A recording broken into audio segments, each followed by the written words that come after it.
责任。孩子的声音：妈妈要我负责浇花，这几天我偷懒，没有去浇水，结果其中几盆花已经开始枯萎，叶子也变黄了，看了心里很难过，很想对这些花说对不起。耶稣的声音：圣父、圣子、圣灵，三位一体的神创造人的时候说，我们要照着我们的形象，按着我们的样式造人，使他们管理海里的鱼、空中的鸟、地上的牲畜和全地，并地上所爬的一切昆虫。在那个时候，我就赋予你们管理的责任，因为你们是照着我们的形象造的，是像我们的，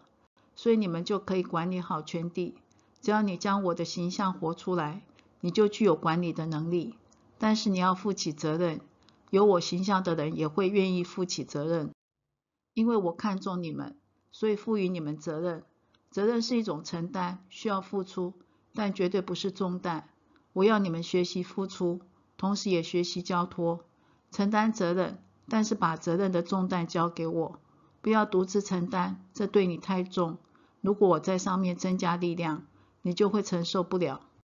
你一定要学习和我一起承担，邀请我加入你的事情中，做你该做的，也把我该做的部分交给我，不要把我的部分揽去，以为这是爱我的表现。你如果爱我，就要知道在我们的关系里，重要的是信心，对我的信任。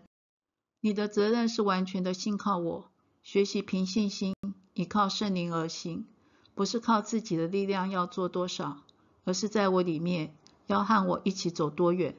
信神所差来的，这就是做神的工。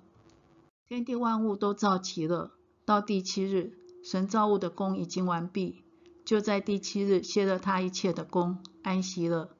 天下万物在6日内都已经造齐了，到第7日我就安息了。你如果明白这件事，相信我，就会和我一起进入安息。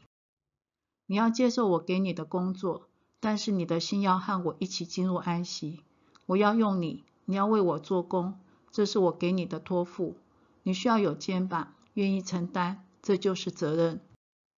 但是在责任中，一个更大的责任，就是你的心要和我一起进入安息，要信靠我，相信万物已经造齐了。你现在只是和我一起进入你的命定，这样你就不会觉得责任的担子太重。在你一生中，每一个时刻都有我给你的责任，这就是人生。所以你一定要对责任有清楚的认识，否则你会害怕它的重量而逃避它。你如果清楚你是谁，知道你有我的形象，你如果知道你和我的关系，以及你和责任的关系，你如果把这之间所有的关系弄清楚，你会很自然地面对责任，不会害怕它，不会逃避它。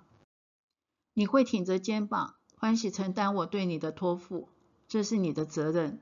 你看那些雄赳赳、气昂昂的军人，当他们抬头挺胸，负起保卫国家的责任时，他们是何等的光荣。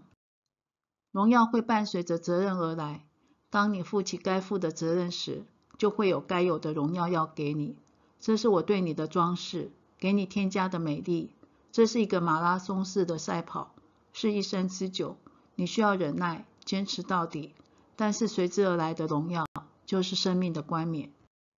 使徒保罗说，那美好的仗我已经打过了，当跑的路我已经跑尽了，所信的道我已经守住了，从此以后有公义的冠冕为我存留，就是按着公义审判的主到了那日要赐给我的，不但赐给我，也是给凡爱慕他显现的人。